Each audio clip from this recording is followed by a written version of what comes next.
love ECU? R. Do you bleed purple and gold? Are you ready to hoist the colors? Hoist the colors! It's time for the most in-depth look into the world of ECU athletics. Welcome to Hoist the Colors with your host, Stephen Igo on 94.3 The Game. Watch the show live on Facebook and at 943thegame.com. Here's Stephen Igo. Welcome in. It is Hoist the Colors on a Wednesday edition, halfway through the work week. The American Conference Tournament gets underway today. Of course, we will have a few days until the Pirates take the field in Clearwater, Florida. They can sit back, relax, and enjoy the first few days of the tournament.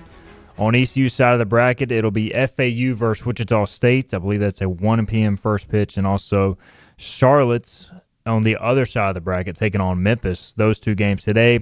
Rice and UAB await those winners on Thursday, and then Friday, ECU and UTSA will be in action. We'll also react to some early results in conference tournaments that have gone ECU's way, some that have not gone ECU's way, but I would say overall a pretty good first 24-plus hours of conference tournament week as ECU monitors the bubble. Of course, hopefully they can take care of business on their own and get the automatic bid. We are live on YouTube, Facebook, and X. If you got a question, comment, concern, drop it in the chat. Lane Smith is in the chat. I can hear you, Joe. Sorry. He'll be joining us for our watch-along here on Friday as well. And I think we have Somehow we texted James, but we ended up with Joe. What's up, Joe?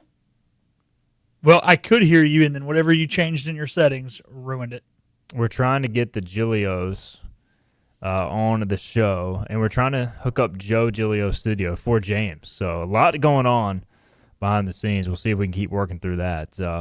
So stay tuned there. We will get James's take. We'll get the latest on the NBA playoffs. A couple phenomenal game ones. Spurs and Thunder was an absolute classic, and also a classic last night as the Knicks erased a 22-point deficit to beat the Cavs in game one. So Philip Pilkington producing today. Philip, keep me updated if we need to try to throw it to Joe or James every now and then, just to keep checking. And if we're he's putting his earphones in like normal when he's on our show. He's struggling to get them in. Hey, there he is. What's up, James? Can you hear me? There you go. We have James Gilio from the OG studio. Is this like OG studio? True professional setup? What's up, man? This is a lot different than my brother's room for sure. It really is. It sounds a lot better too. You got the professional mic. I know you got the real mic. You almost have like a true radio voice talking into the real mic, man. It's amazing how that works. How you doing, dude? Yeah. Good. I want to apologize for all the triangle area stuff in the background to all the ECU people. Hey, I mean, I enjoy the OG show. I mean, to me, like, obviously your father and Joe give some of the best takes around. So very well represented there, not only in the Triangle area, but across the state of North Carolina. So I enjoy listening to their takes, especially anytime one of the Triangle schools crash out and their fan bases are crashing out. I'll turn on your father's show. But speaking of crashing out, we'll start there. Is NC State, are they going to be sitting at home for tournament play now after losing to Duke yesterday? It looks like they might be. I mean, the bubble's super weak, so, I mean, they might get in just because it's potentially Elliott Avens last year. So I don't know if that plays a factor, but, yeah, that was a blow yesterday, getting crushed by Duke. Yeah, I think it was, 21-12 was the final score there. Ridiculous final score. And also, Duke's already lost this morning, right? So when we were off the air yesterday, Philip, the Duke-NC State game was still going, 4+ hours. Today, before we took the air, the first game of the day, the 9 a.m. game, is done, and Duke's season officially over. Yeah, well, it should be done by noon if it starts at 9. Like, oh, my goodness, I'm glad I wasn't in Charlotte last night. Also, I'm glad I wasn't at the SEC tournament last night. I got done watching basketball, and then, like, the game was, like, in the third inning. The SEC's got to get this figured out. But either way, I knew that Duke wasn't going to make a run. I can live with that. But Wolf Puppies go down. The Wild Kitties of UK go down because I hate the Wild Kitties almost as much as I hate the Tar Heels. And, man, if only Michigan would have got beat last night. What the heck, Rutgers? Thanks for the help. So you had some very good results. Obviously, NC State, a bubble team, and they're losing. And I always think it's also more impactful when you lose this early in the week because it kind of gives the committee the chance to move on to other teams, start making the case for other teams. Like, obviously, ECU, the earliest they could bow out would be Friday if they were to go 0-2 on their first day of action.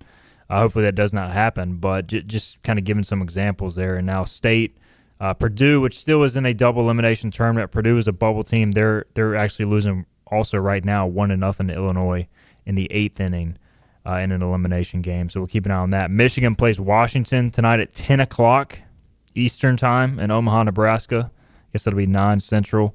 And then also, of course, the Kentucky-Vanderbilt thing is interesting, Philip, because Vandy's got, I think, 16, 17 SEC wins now, but their RPI is still super low. I'm looking at Baseball America.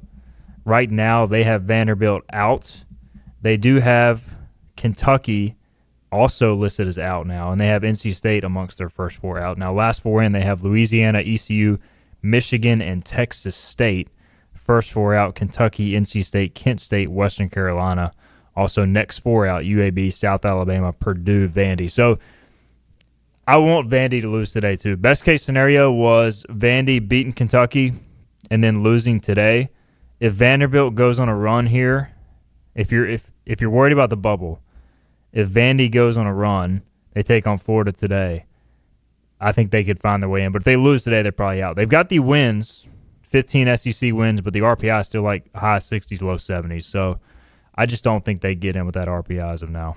It all comes down to how much the committee wants to punish them for playing a very weak out-of-conference schedule, one of the weaker out-of-conference schedules in the country. But, yeah, I think if the Gators take care of business today, East Carolina doesn't have too much to worry about with that. Another bubble team in action right now, Texas State up 5-3 on App in the 8th. So, not telling you to turn off our show, but if you got a second screen, you want to throw something on ESPN Plus right now, that game is going on. And I know it's weird to say, but you got to pull for the Mountaineers. And Sunbelt tournament, do we know, is that double elimination, single? All these tournament formats changing has got me lost. Does anybody have a clue? I think it may be single elimination to I think it is double elimination now. Yeah, I think it is double elimination because Yes. I feel like they've added teams.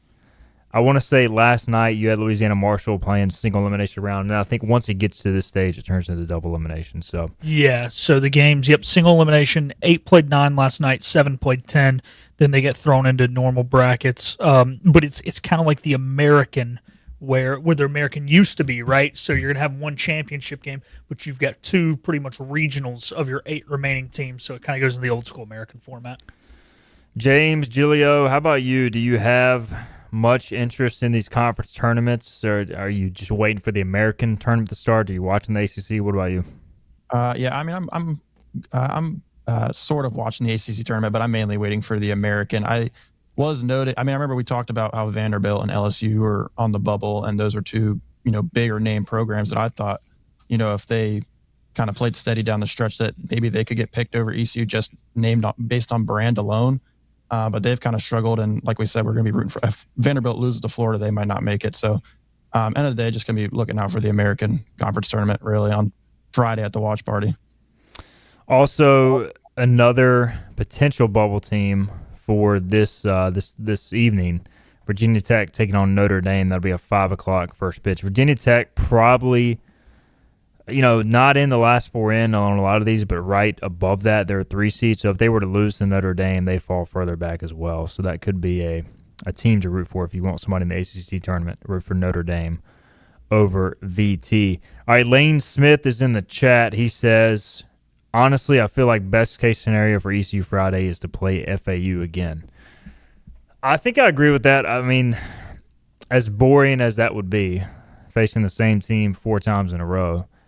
And it's hard to beat a team 3 times. It's definitely hard to beat the same team 4 times. But FAU has 2 really good pitchers.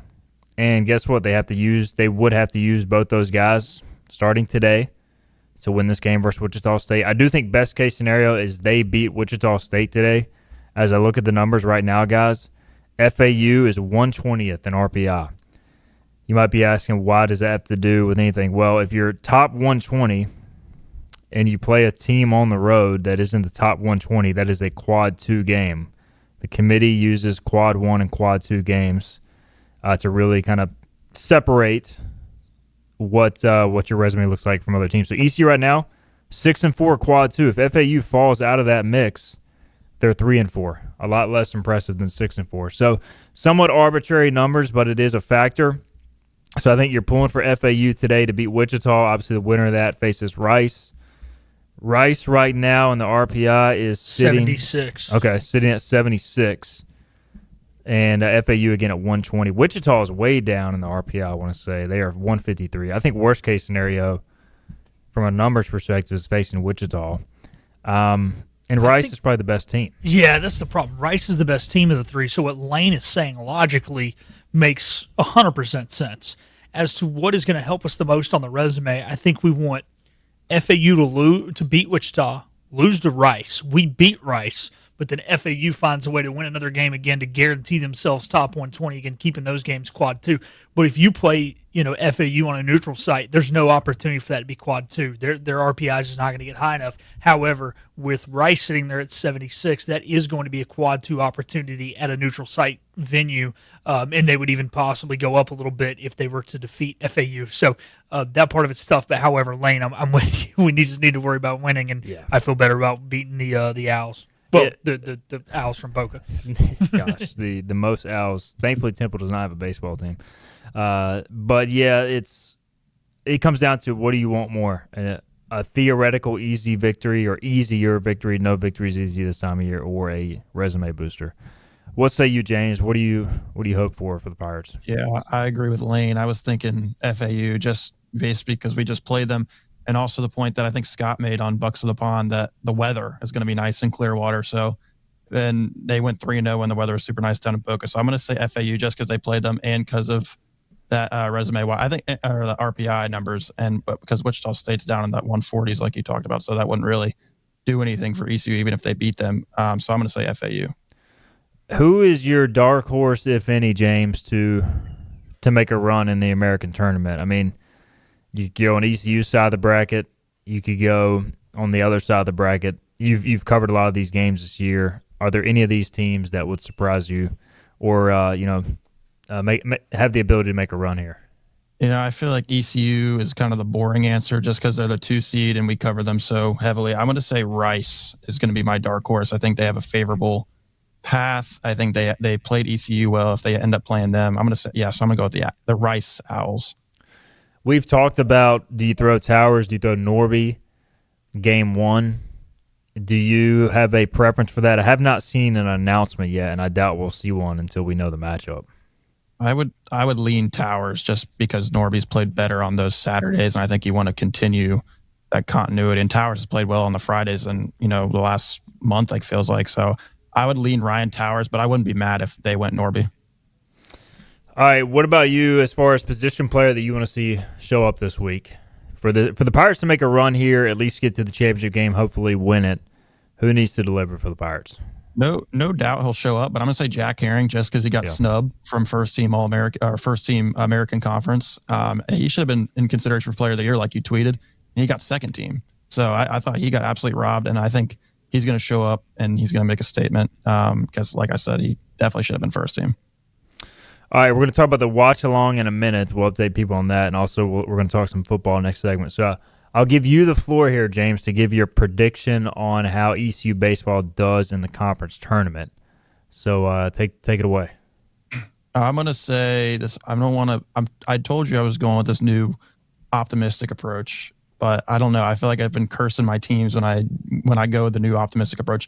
I'm going to say they lose conference championship to UTSA, but they still get in the tournament. Yeah. I think it's enough to get them in. I think if they make it to Sunday, they'll feel pretty good. All right, so we will have a watch-along on Friday at 9 a.m. So we've done this, at least the past 2 years, maybe the past 3. Philip, I can't remember exactly when we started this, but I don't think we did it your first year here, okay. so I think this is our – no, this will be well, we've done it the past 2, this will be our third year. Yeah. Okay, so we're going to do a watch-along, and we're going to have some bagels courtesy of my good friend Louis Gale from Snipes Insurance. And I think I'm looking forward to the food part. I'm looking forward to the breakfast via Snipes Insurance, which, we'll have more information on them come Friday. But I'm kind of excited to just wake up and cover some baseball. And this will lead into Hoist the Colors radio, presumably. We don't know how long the game will be, but we'll go live with the radio show after the watch-along. So if you're watching the game on TV, you can obviously pull us up on YouTube, Facebook. We'll be live on X as well. And what we're going to do is we're going to do giveaways. We'll be giving away free subscriptions to Hoist the Colors. For example, I'll say, hey, Braden Burris, due up third in the top of the first, or bottom of the first in this case. Tell me what he's going to do, and whoever gets closest to his result will win, let's say, a month of free VIP membership to Hoist the Colors. So we'll be doing stuff like that throughout the show. Obviously, we'll try to be as entertaining as – I'm not really a morning person. I'll try to bring the energy at 9 a.m. Hopefully the Pirates playing will do that. But looking forward to this. We had James on last year with Brady Thomas for the first-round game. Phillip, you're actually going to be able to participate this year, it sounds like. And then Lane Smith, who's in the chat, he's always up and down. He's projected to be in studio, and he's going to behave. So we at least have 4 signed up. This should be a blast. There we go, 4 mics and 4 people. So we're going to be a good spot. Lane, I'll text you because I need you to send me your bagel order. I'll text you after the show. We are taking bagel orders. First in was James Gilio. He already delivered his bagel order. Are you ready, James? Was I first? Yeah, I thought I was. I thought I was late on the order. No, you got it in right away, man. As soon as I asked for it, no procrastination. I'm proud of you. I thought we were like in a hurry to order. That's why I gave it so early. No, we're good. Are you ready though? Yeah, I'm ready. I'm not the most morning person in the world, but I'm excited. 9 a.m. baseball, earliest I've been in the studio. I'm looking forward to it. I'm not a morning person. I may have to wake up earlier than I normally do and like go for a run or something to get amped up. So we've got us 4. I can't. Lane Smith does not strike me as a morning person either. Maybe we'll be proven wrong on that, but I don't think he is. Yeah. So we all may need a little bit of energy. Hopefully a 1-2-3 top of the first and Pirates score. What about the interns? Intern Kayleen, intern Mary, are they going to make an appearance? Friday's watch along? Kayleen will be traveling to see family. Mary, I think, is a maybe. Are you going to be in, Mary? Okay, Mary is going to be here. There we go. So we got one of the interns on board. So we'll have a good time. We'll get her bagel order as well because we are getting an assorted dozen. So we need some extras. Lane Smith says, I'm a morning person. I'll bring the energy. And Davy Jones says, if you're not a morning type of person, what part of day person are you? I go, I am a night owl. I stay up late. I go on some night runs. I'm a fan of West Coast sports teams, so that should tell you what type of person I am. But it's a struggle in the morning. All right, we got to get a break in. We'll come back. We'll switch gears. We are going to talk some football. After this, the ECU receiver room may be the room I feel best about coming out of spring ball. I'll tell you why. We'll assess the state of the room after this. You know what the problem is with standard belts? Usually you have to choose between too tight or the opposite, too loose. But with Anson Belt and Buckle, you don't have to choose. We got rid of the holes and instead have a track system designed for micro adjustability. That way you can enjoy a perfect fit every time. Anson Belt and Buckle. Find your perfect fit today.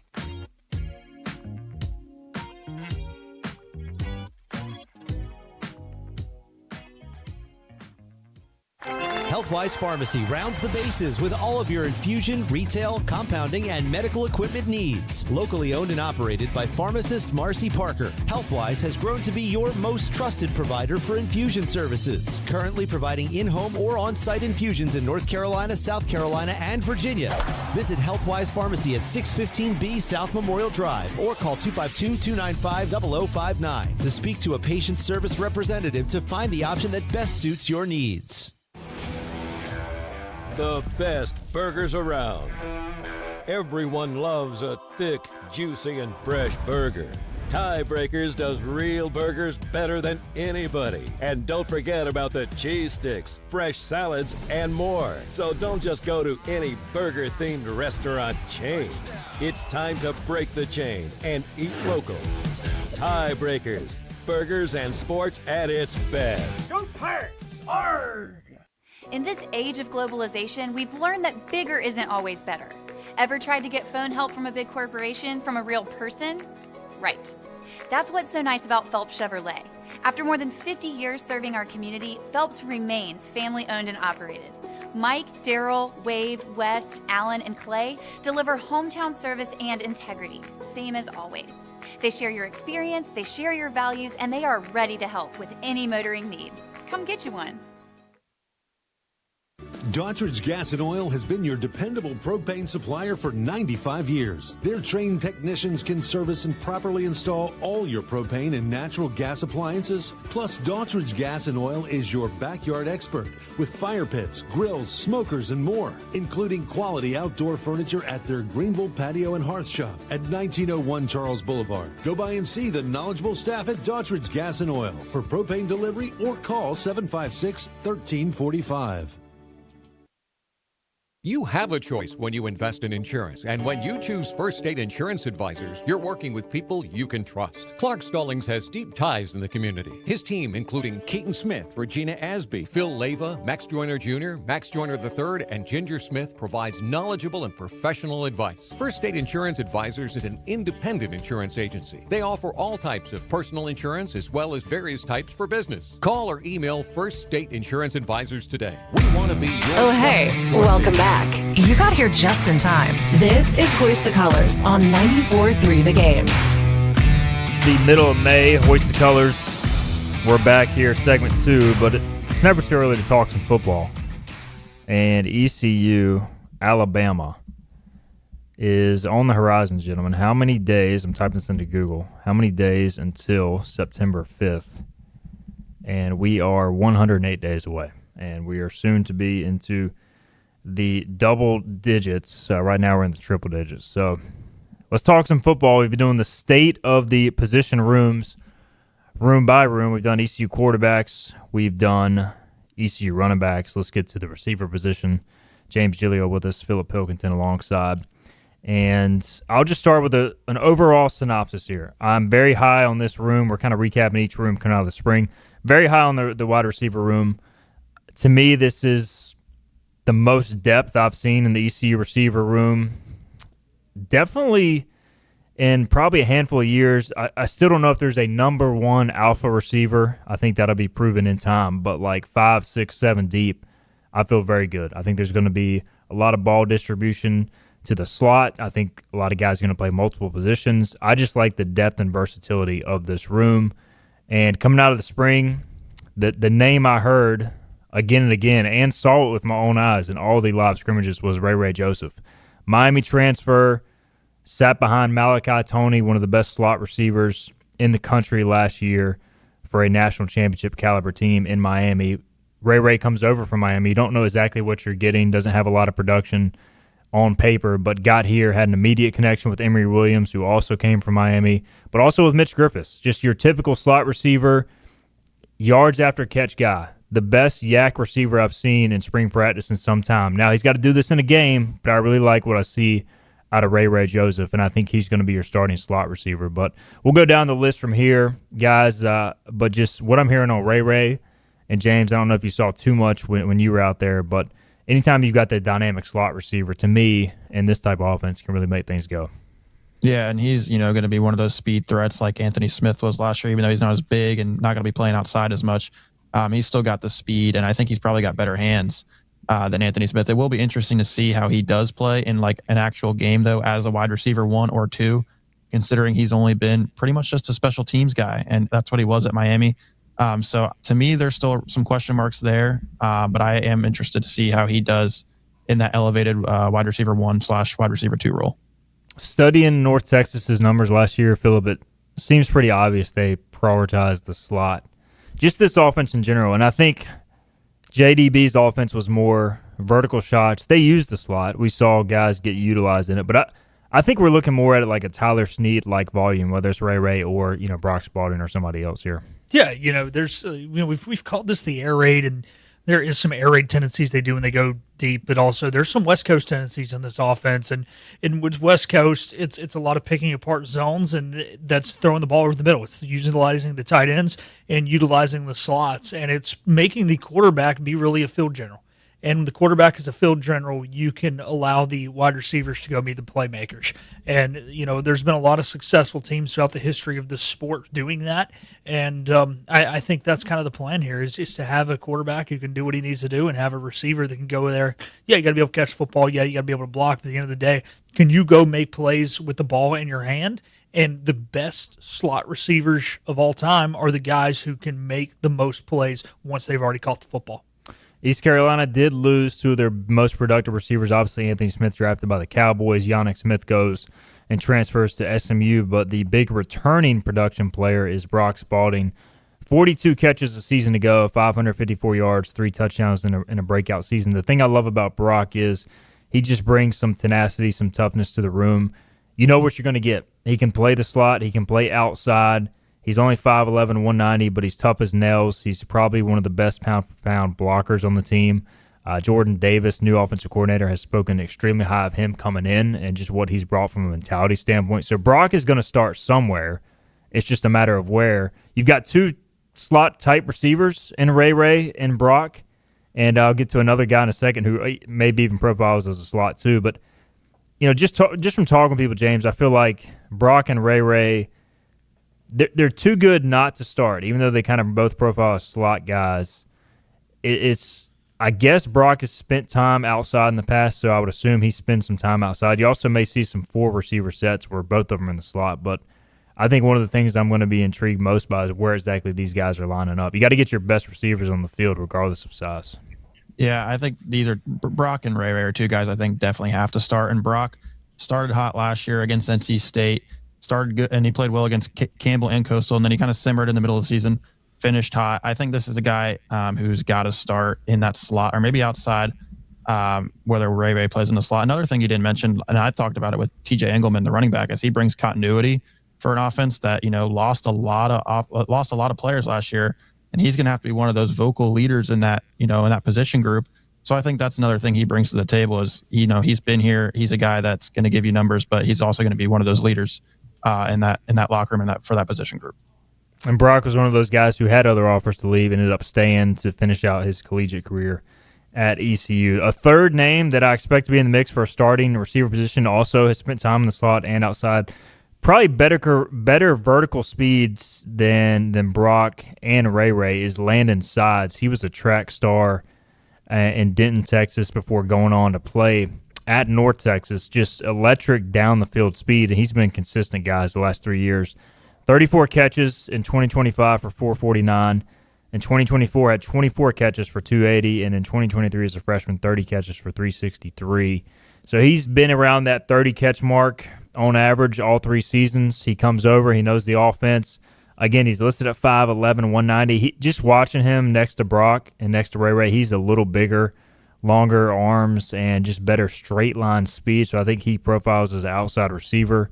And, again, another guy, James hit on with continuity, Phillip, but Landon, like on his highlight tape, there's a play where I want to say they're playing in the championship game, and he gets ran down, and he's talking smack to the opponents. Even though he's like 5'11", the dude who's talking smack is 6'3", 6'4". So I just kind of like the attitude that I'm seeing from this group. Look, man, East Carolina's never going to be the biggest team. They're never going to be the fastest team. They're never going to be the strongest team. And so you got to have a little bit of a chip on your shoulder. And nobody talks junk like outside guys. Yeah, the linemen might get in there. There might be some a little bit, but the linemen just try and hit each other harder on the next play, man. The outside guys, that's where the stories that I can't repeat on air happen, right? So, look, man, I love it. You talk about his speed over the top, man. Regardless of how you conduct your offense, unless you're running the wing tee, you need a guy who can take the top off. You need a guy who can stretch the defense. You need the guy who, even if you're, in a situation where there's a man on him, unless they're an all-out zero blitz, somebody else at least has to have their eyes on him and respect him. And even if they're in a zone, I mean, even if they go to something like quarters, he might be running down the sideline, but that safety's at least going to have to make some acknowledge of him and possibly have to help the corner over the top, and that can open up things for other guys. So when you got a guy with this much speed and this much physicality, this much toughness, you feel good. And especially considering He's got the toughness, right? Sometimes when you hear track star, that worries you like, hey, man, cool, he can run by guys. But look, and I'm not trying to like bag on people, but if all it took was great speed, Usain Bolt would have been the greatest wide receiver in NFL history, right? But he's not big enough. He's not physical enough. He's not tough enough, right? He's just a track star. And obviously he's one of the greatest athletes of all time. I'm not trying to pick on him, but you've got to have that it factor to be a great football player. And it seems like he's got that as well as that over-the-top speed that, you can't coach speed. We hit on really three receivers who would profile as undersized receivers. So those are three guys I feel good about, though. I think if they go into the season today, those might be your starting three. But there are more on this list to keep an eye on. Jeremiah Melvin, 6'4". He's even called himself as tall as 6'5", transfer from Wake Forest. He's a physical specimen. He's made some big-time one-on-one catches in practice. If nothing else, he's going to give you a guy to put in third and long, red zone. Hey, if they leave you in one-on-one coverage, take a shot. He showed some flashes. Tyler Johnson transferred in from Penn State last year. Played a decent amount, didn't get a consistent run. He really had a good spring. Seems to be a good fit in this new offense. He's 6'1". He's got decent size. Again, can play multiple positions. Jakeith Hamilton's a player who was limited in the spring, had over 500 yards receiving at Furman last year, was injured in the spring, so missed some time. But he's a 6'2", 6'3" receiver who brings some size, physicality. So those are six guys I feel good about.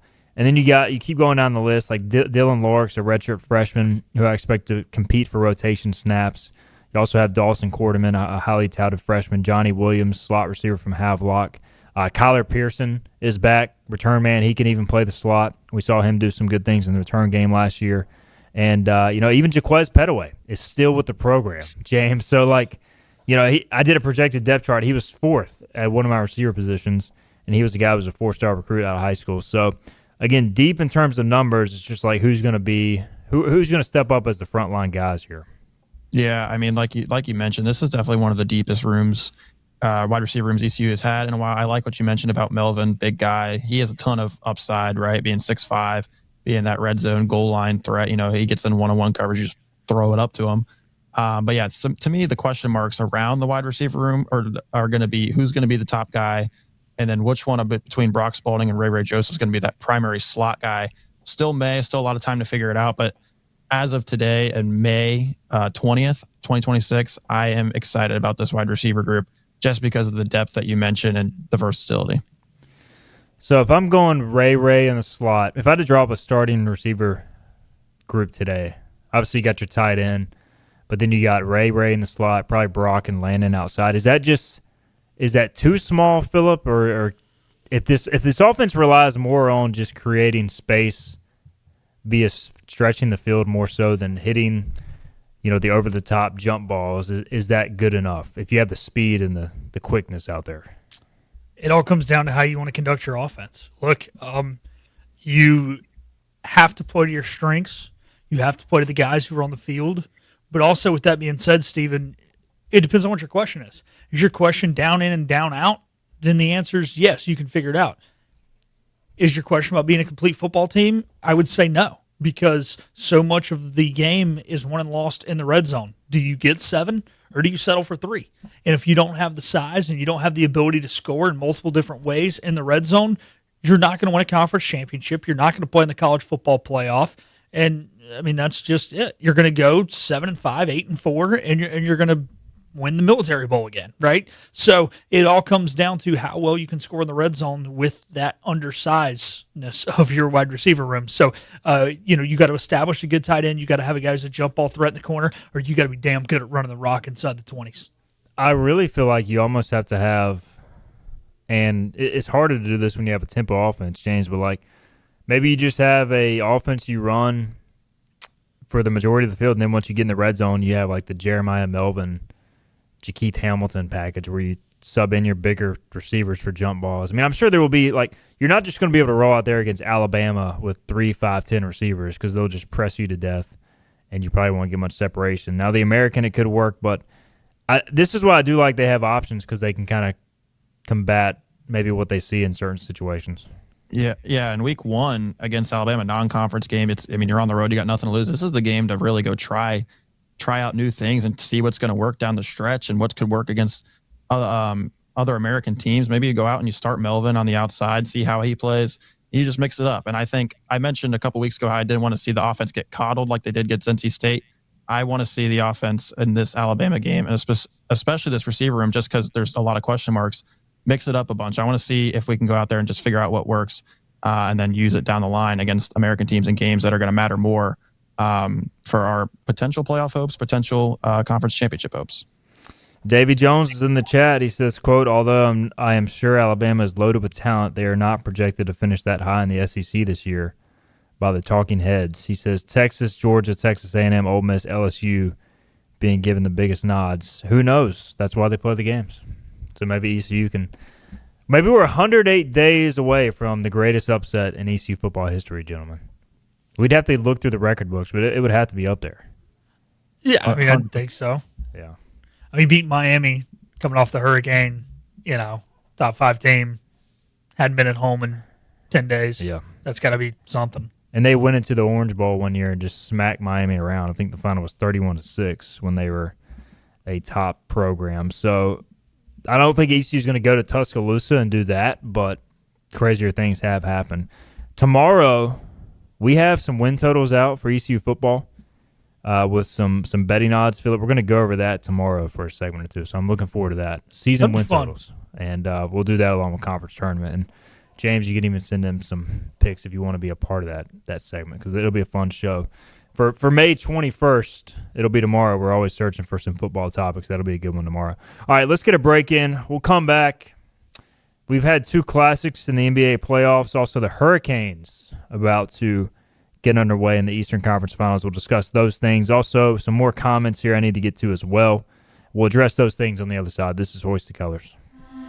This is about you, your family, and the health of all who live in Eastern North Carolina. This is about the transformation of a health system into something more powerful and more human, about creating new ways to treat disease and keep you well. This is about ECU Health, which is to say, it's really all about you. ECU Health. Minds, hearts, purpose.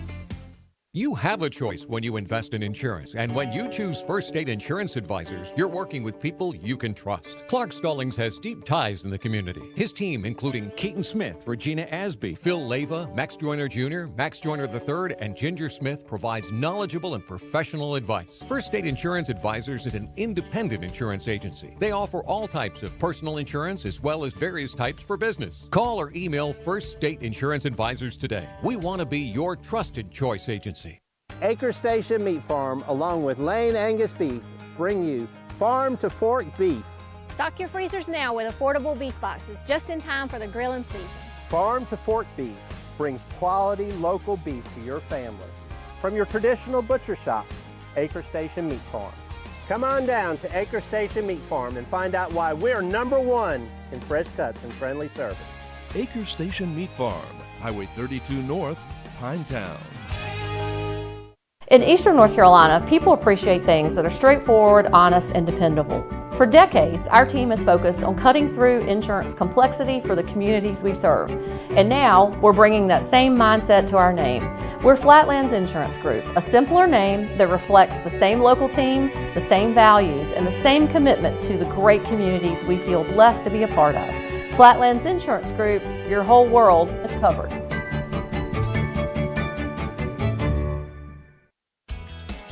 Make every day electric on the Kawasaki Electro 20 electric balance bike. Maximize the fun with long run times, impressive top speed, and Kawasaki build quality. Easy adjustability and smooth handling make everyday riding more enjoyable. And the standard MTB type tires provide off-pavement capability. The Kawasaki Electro 20 is the electric balance bike that's built to rip.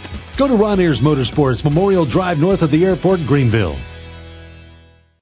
Inner Banks Media presents the return of Concert on the Common. This year, we're live from the tailgate lot at Dowdy-Ficklin Stadium. Coming up May 21st, Trial by Fire, a tribute to Journey.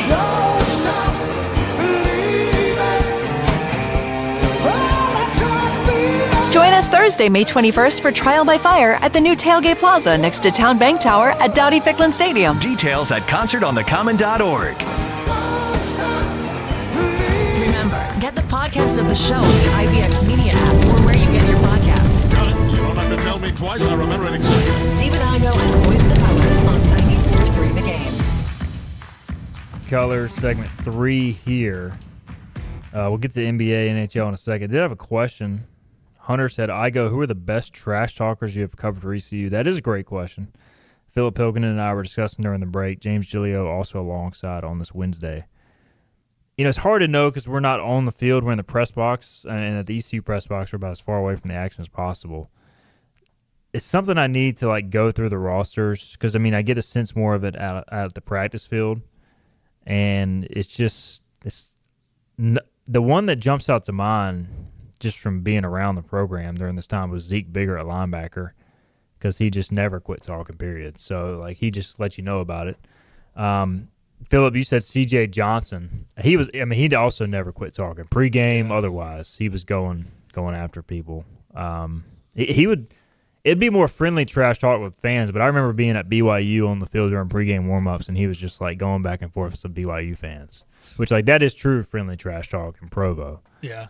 But that's a good question, Hunter. I'll have to rack my brain, maybe come up with a list for Thursday or Friday.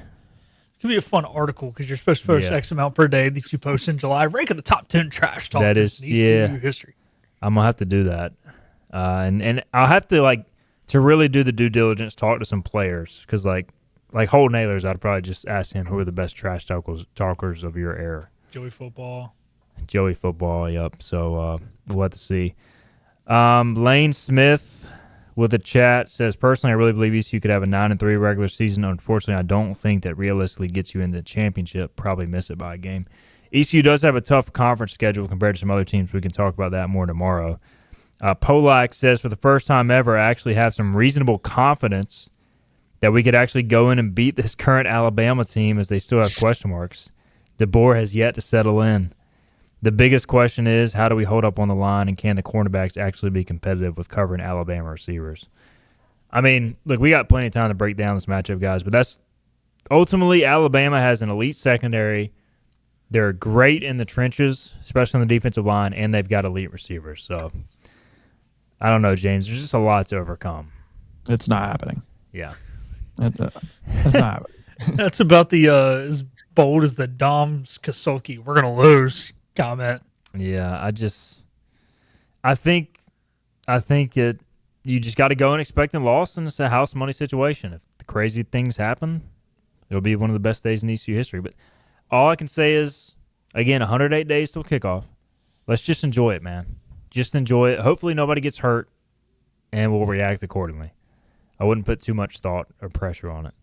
And I think Blake will have that right approach too. And you got John Gilbert, who's been an administrator at Alabama a long time, who will help prepare the team. He's told us. All right, NBA playoffs, James.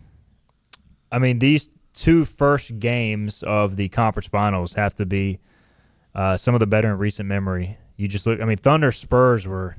That was an incredible game. We were texting about that. Wemby with the most casual 3-point shot ever in that spot by somebody well over 7 feet, and then Cavaliers going to Cavalier with James Harden, and they choke away a 20-plus point lead to the Knicks. So your NBA thoughts after game one of the conference finals?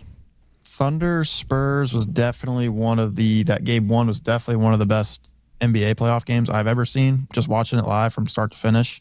And then the Cavaliers-Knicks game, it might have been one of the worst games of James Harden's entire career, and there's a lot of those to choose from, but that last night might have been top 3 worst of his entire career. I mean, he was just getting absolutely bullied on defense. He could not get anything going. He had like 6 turnovers.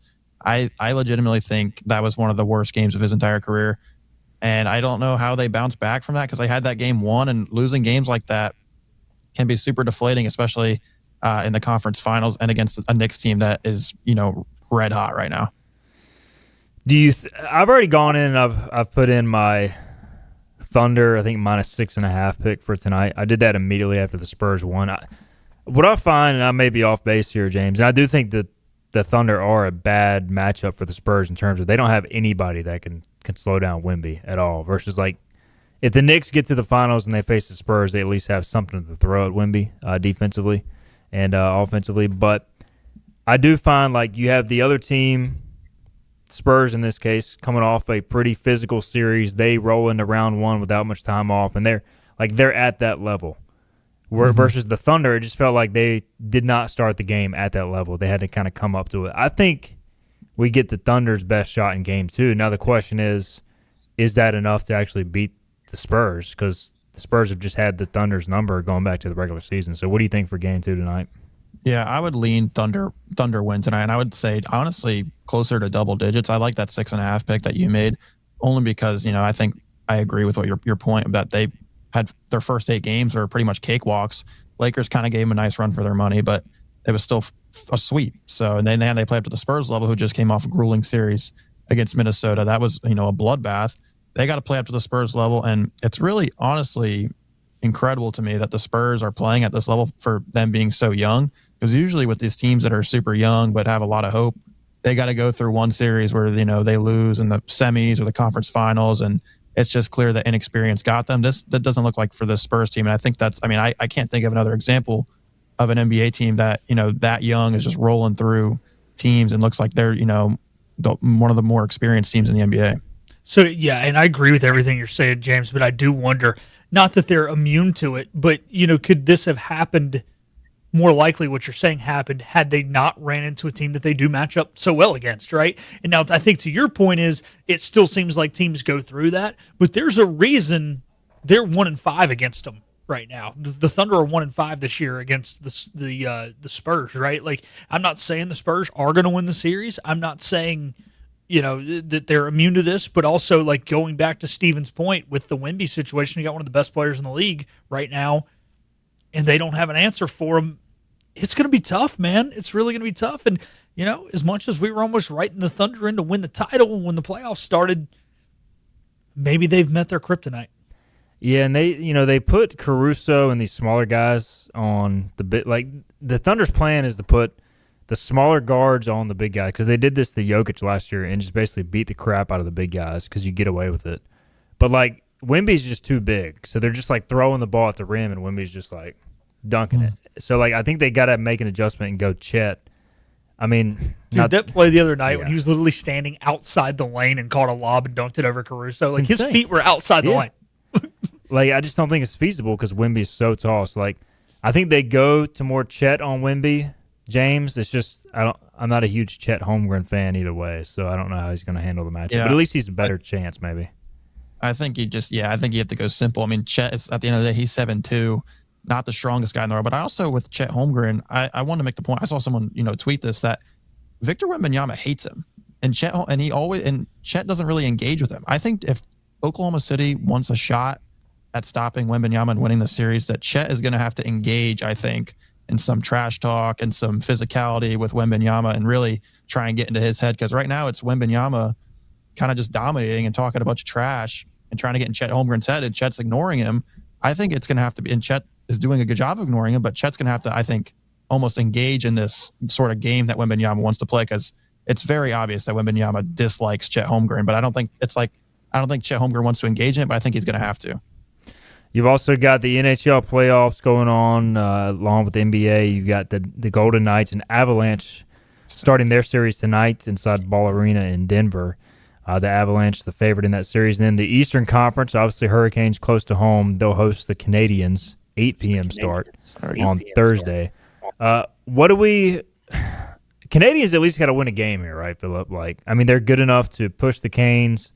I think ultimately Carolina wins this series and goes to the final. But can the Canadiens give them a run? I think so, yeah. Montreal is going to give Carolina the most physical brand of hockey they have seen in this playoffs. They've got multiple guys who can score. They're young, so I think even though Carolina's really physical, they won't break their bodies. They're not going to break down quite as quick. Now, with that being said, they just played a really physical, long 7-game series.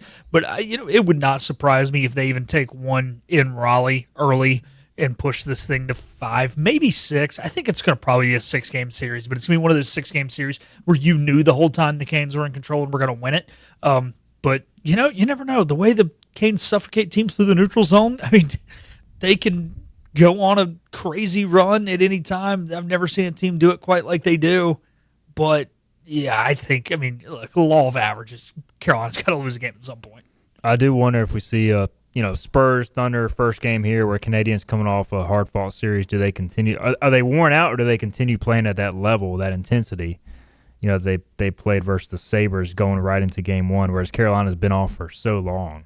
Do they have any sort of lull? So that'll be, again, Thursday night, 8 o'clock, Canadians and Hurricanes. Let's get our final break in. We'll come back. We'll talk MLB. I'm absolutely disgusted by my team right now. I'll tell you why. We'll get James's take on the Yankees and Phillies Red Sox. They have won a series, so we'll discuss that too.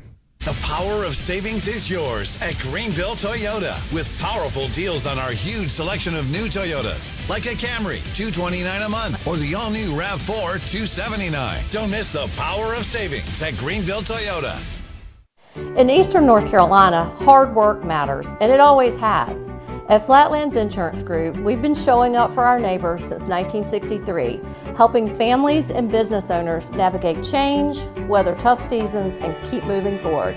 Decades later, our purpose hasn't changed: to help protect what you've poured your time and energy to, from your home to your health to whatever comes next.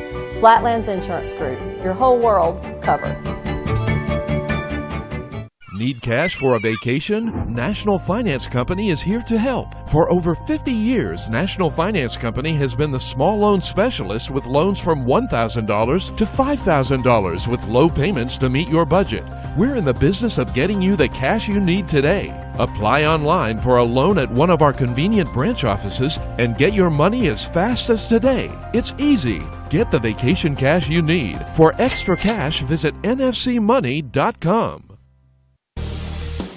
Your future is full of possibilities, and Pitt Community College can help you explore every option. You can earn a degree, learn a trade, transfer to a university, or launch a new career. We offer the support you need to succeed with flexible schedules, affordable tuition, and programs designed for the real world. Your path, your future, your college. Pitt Community College. Register now. Visit Larry's Steakhouse for a tender, hand-cut certified Angus ribeye. Other entrees include perfectly seasoned pork chops, chicken, or seafood favorites like shrimp, tuna, and salmon. Complement your meal with Larry's fresh 20-plus item salad bar, or enjoy it as an all-you-can-eat entree. Daily rotating favorites include meatloaf, chicken pastry, hamburger steak, spaghetti, pork chops, and more, all complemented with your favorite country sides. Whether it's for lunch, dinner, or our Sunday brunch, remember to support and eat local. Larry's Steakhouse. The hunting and fishing event of the summer comes to the Greenville Convention Center, July 11th and 12th, bringing together the best hunting and fishing vendors, outfitters, and fishing experts, all under one roof. Special free events, including a mountain trout pond, indoor archery range, offshore fishing experience, interactive duck blind, and free seminars. Don't miss it. The Mid-Atlantic Hunting and Fishing Expo is July 11th and 12th. With new Toyota trucks from $259 a month, you've got the power of savings at Greenville Toyota. Drive Tacoma's $259 a month or Tundra's only $399 a month at Greenville Toyota, where our volume saves you money. He's got his finger on the pulse of ECU athletics. Word of caution, though, we're not sure where else he's had that finger. Ew. Back to Hoist the Colors with Stephen Igo on 94.3 The Game. Man, where do some of these rejoiners come from? This is Stephen Igo. Final segment here, final few minutes. James Giglio, Philip Pilkington. We got to get an MLB check-in. I've got a rant on the Mariners, who are underwhelming this year. They've had injuries across the board, but last night, instead of going with a six-man rotation, they're trying a piggybacking situation where they go Bryce Miller followed by Luis Castillo. This is the front office's grand plan. So Bryce Miller had a no-hitter going into the sixth inning. They let him finish that inning. He did give up a hit, but he was at 70 pitches. They take him out. They go to Luis Castillo, gentlemen, who has been bad this year, in a 1-0 game, mind you. Let him go into the ninth. He walks a guy, hits a guy, and then they bring in the closer, and he blows the game instead of just going to your closer in a 1-0 game. So, like, how stupid can you be? First off, they only had one hit versus the White Sox, which is sad enough, but, like, you're costing yourself games because you're trying to keep Luis Castillo happy and follow this front office plan. It just drives me absolutely nuts. So, Seattle, they're on my bad side right now. Long season to go, but I'm ticked. How about you, James, with your Yankees? Before I say anything, I've never heard that intro before to the Yeah, that's it. Anyway, it's been in the bag, but we had to pull it out. All right. Well, anyway, the Yankees. I mean, it's May. I know their collapse is coming soon. Got a little taste of it versus the Mets and the Brewers getting swept, and then losing into Tyrone Taylor or whatever 3-run home run. It's whatever. I'm bracing for disaster in June because that's always what happens. But I was happy with the performance last night versus Toronto, so that is something to be happy about. I want to bring up something. I saw a graphic today. I'm actually going through. First, I thought this meant a series win. No, this is in general. The Yankees have not beat a team all year with a record above 500. Nope. That's sad. Yeah.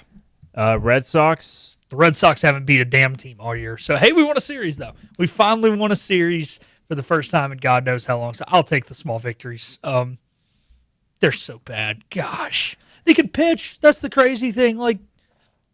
If they could hit average, they'd be sitting 500 right now. Ranger Suarez last night, they let up one run all of last night. They won 7-1, but just good outing after good outing after good outing and playing 500 baseball over the last God knows how long. Yeah, and usually we're used to the Red Sox being an offensive juggernaut and below average on the mound. 10 seconds, James. Are you a Tampa Bay Rays believer? Are they going to keep this going? No. They will be post All-Star break. They'll collapse. Maybe a wild card team, but this is the Yankees division. All right. James, this was fun, man. We'll see you Friday for the watch along. We'll have to get you back on the OG set more often. This was awesome. Yeah, I'll see you guys on Friday morning bright and early. Bright and early, the watch along will be on right at 9 a.m. when the Pirates take the field, so make sure to tune in for that. We'll remind you the next few days as well. We'll see you tomorrow at 12 noon. We'll be joined by Dylan Johnson, ECU Baseball play-by-play voice. Also, we'll look at the ECU football win total from Vegas and talk about the odds there. This has been Hoist the Colors. See you on Thursday.